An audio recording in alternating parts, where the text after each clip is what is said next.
ನ್ಯೂಸ್11ಗೆ ಸ್ವಾಗತ. ನಾನು ನವಿತಾ ಅಜಯ್. ಸಚಿವ ಸ್ಥಾನಕ್ಕೆ ಕೆಎಸ್ ಈಶ್ವರಪ್ಪ ಇವತ್ತೇ ರಾಜೀನಾಮೆಯನ್ನ ಸಲ್ಲಿಸಲಿದ್ದಾರೆ. ಸಂಜೆ 6:30ಕ್ಕೆ ಸಿಎಂ ಬಸವರಾಜ ಬೊಮ್ಮಾಯಿ ಅವರನ್ನ ಭೇಟಿಯಾಗಿ ರಾಜೀನಾಮೆಯನ್ನ ನೀಡಲಿದ್ದಾರೆ. ಈಗಾಗಲೇ ಈಶ್ವರಪ್ಪ ಭೇಟಿಗೆ ಸಮಯ ಕೊಟ್ಟಿದ್ದಾರೆ. ಸಿಎಂ ಬಸವರಾಜ ಬೊಮ್ಮಾಯಿ ಅವರು ಇವತ್ತು ಹುಬ್ಬಳ್ಳಿಯಲ್ಲಿ ವಾಸ್ತವ್ಯವನ್ನ ಹೂಡಬೇಕಾಗಿತ್ತು. ಆದ್ರೆ ಇವತ್ತು ಈಶ್ವರಪ್ಪ ಅವರು ಬಂದು ರಾಜೀನಾಮೆಯನ್ನ ಕೊಡ್ತೀನಿ ಅಂತ ಹೇಳಿದ ಕಾರಣಕ್ಕಾಗಿ ಸಿಎಂ ಅವರ ಈ ಒಂದು ಹುಬ್ಬಳ್ಳಿ ವಾಸ್ತವ್ಯ ಕ್ಯಾನ್ಸಲ್ ಆಗಿದೆ.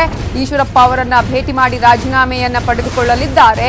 ಈಶ್ವರಪ್ಪ ಅವರು ರಾಜೀನಾಮೆಯ ಘೋಷಣೆಯನ್ನ ಮಾಡಿದ್ದಾರೆ. ನಿನ್ನೆ ಈಶ್ವರಪ್ಪ ಭೇಟಿಗಾಗಿಯೇ ಸಿಎಂ ಪ್ರವಾಸದಲ್ಲಿ ಬದಲಾವಣೆಯನ್ನ ಮಾಡಿಕೊಂಡಿದ್ದು ಇವತ್ತು ಹುಬ್ಬಳ್ಳಿಯಿಂದ ಸಂಜೆಯೇ ವಾಪಸ್ಸಾಗಲಿದ್ದಾರೆ ಸಿಎಂ. ಪೂರ್ವ ನಿಗದಿಯಂತೆ ಸಂಜೆ ಹುಬ್ಬಳ್ಳಿಯಲ್ಲಿ ವಾಸ್ತವ್ಯ ಇತ್ತು.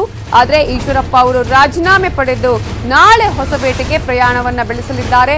ನಾಳೆ ಹೊಸಪೇಟೆಯಲ್ಲಿ ನಡೆಯಲಿದೆ ಬಿಜೆಪಿಯ ಕಾರ್ಯಕಾರಿಣಿ. ಬಿಜೆಪಿ ಕಾರ್ಯಕಾರಿಣಿಗೂ ಮುನ್ನವೇ ಈಶ್ವರಪ್ಪ ಅವರ ರಾಜೀನಾಮೆಯನ್ನ ಪಡ್ಕೊಳ್ತಾ ಇದ್ದಾರೆ. ಒಂದಷ್ಟು ಮುಜುಗರವನ್ನ ತಪ್ಪಿಸುವಂತಹ ಪ್ರಯತ್ನ ಇಲ್ಲಿ ಆಗ್ತಾ ಇದೆ.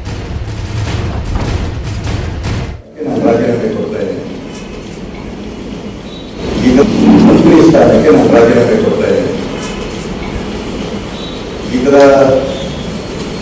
ವಿಚಾರದಲ್ಲಿ ಯಾರು ನನ್ನನ್ನು ಬೆಳೆಸಿದರೆ ಆ ಯಾವ ಹಿರಿಯರಿಗೆ, ಮುಖ್ಯಮಂತ್ರಿಗಳಿಗೆ, ರಾಷ್ಟ್ರೀಯ ನಾಯಕರಿಗೆ ಯಾರೂ ಕೂಡ ಇರುಸು ಮುರುಸು ಆಗಬಾರದು.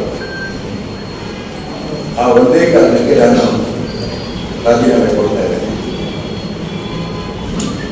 ಎರಡೇದು ಈ ರಾಜೀನಾಮೆ ಕೊಡ್ತಾ ಇರುವಂಥ ಸಂದರ್ಭದಲ್ಲಿ ನನ್ನ ಹಿರಿಯರ ಜೊತೆಗೆ, ನಮ್ಮ ರಾಜ್ಯದ ಮುಖ್ಯಮಂತ್ರಿಗಳಾಗಿರುವಂತಹ ಬಸವರಾಜ ಬೊಮ್ಮಾಯಿ ಜೊತೆಗೆ ಈ ಅಂಶಗಳು ಕೂಡ ನಾನು ಈಗಾಗಲೇ ಚರ್ಚೆ ಮಾಡಿದ್ದೇನೆ.